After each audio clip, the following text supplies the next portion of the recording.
So this is just a practical example. Amazon do this now. This overstock.com, they do like big job lots of old stock and things like that. And they have thousands and thousands and thousands of products. And this is an extreme example, but the way they've done this is I've gone to the rugs section on this website and took this photograph. And they allow you to browse in any way you wish. If your number one buying criteria is it has to be black, so you click on the black button. There, it says 1,058 items.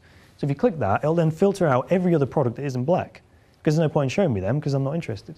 If the next thing that's most important to me is it has to be made out of wool, I click on that one. It then filters out everything that's not made out of wool. So again, satisfying buying criteria number 2, and so on. And eventually they'll end up with perhaps 10 or 12 products that I can then look at individually and make my buying decision. So they've got the maximum possible opportunity for no matter what the buying criteria of the person, no matter how obscure, no matter what order they want it in, that kind of approach will work. Again, that's an extreme example, that's an e-commerce example, but waiting for your cat to bark will show you how to do that with the simplest company right up to the most complex company, and that's kind of what it is. And you can see how powerful that is from a buyer's point of view. It's so easy.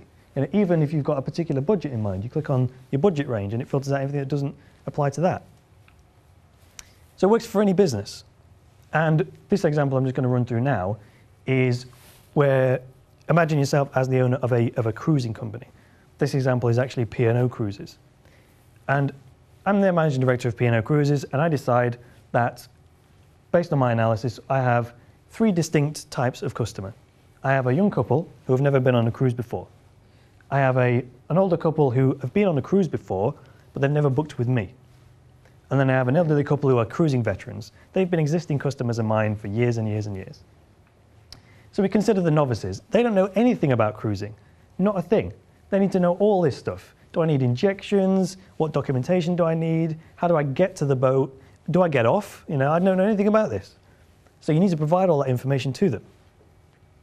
And P&O, in this case, they've got a P&O Cruises Experience button that tells you where we sail from, if you do weddings, social occasions, fitness and spas, and all that good stuff. They've also got a How Can We Help section that says traveling to and from your cruise.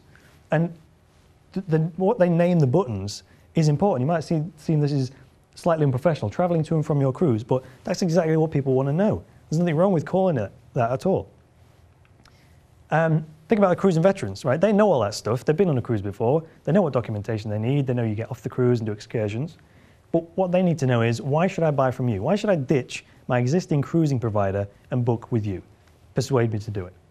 So maybe they want, they like the destination they went to. Perhaps they like a different ship. Perhaps they like the ship they went on, but they like a different destination. So they've got, P&O have got all these pages for all the destinations they go to. They've also got details of all the ships. Maybe their existing cruising company only has 2 ships. And I love the destination. I always like to cruise to a particular place, to the Mediterranean, but I don't like the same ship every time. So maybe that's what P&O have got over the competition. And again, you just don't know. You've got to take this into account to satisfy all the possible buying criteria. And now we've got our repeat customers. They know all the stuff the novices need to know. They know why they should buy from P&O. All they're interested in is, if we're going to book with you again, what are you going to offer us as an existing customer? Why should we give you our loyalty? And the homepage has got this January sale on, 5% off per booking. They might have a loyalty scheme or a point scheme or something like that. So they're probably the easiest one of the 3, but you still need to cater to them. You need to design the site in such a way that no matter who comes to the site, they'll think it was built for them, coincidentally.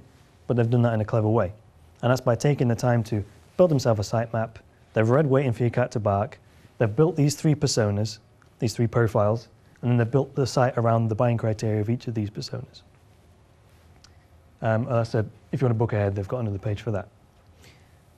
So this is back to the sitemap thing again. If you're going to write a blog, send out an email marketing campaign, do a Facebook post, do whatever, you need to decide whereabouts you want to drive people at the end of that. Again, we use the divorce example, changing the law about divorce. Then you want to make sure that you have a page to send people to that's called Getting Divorced.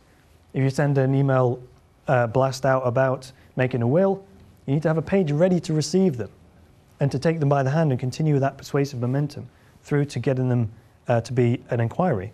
You don't put that effort in and then just drop the ball. It's the leaky bucket if you don't understand what you're doing there.